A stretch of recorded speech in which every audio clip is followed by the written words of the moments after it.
Michael, are you okay? Dad! Dad! It's just gorgeous. You're up. How you feeling? Samantha's been here like 36 hours straight. Why'd you do that? Because you're my father. And I got a plane to catch. He's gotta go on his honeymoon. Actually, I just canceled the honeymoon. Kensington deal might be falling through, so I gotta go do damage control. That's not fair to your wife. Dad, she gets it. Keeping the business going is more important. Nice. All right. Bye, Dad.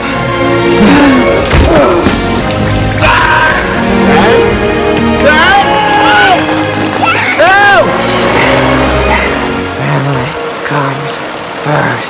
Family comes first. I didn't make 200, but I love you. I love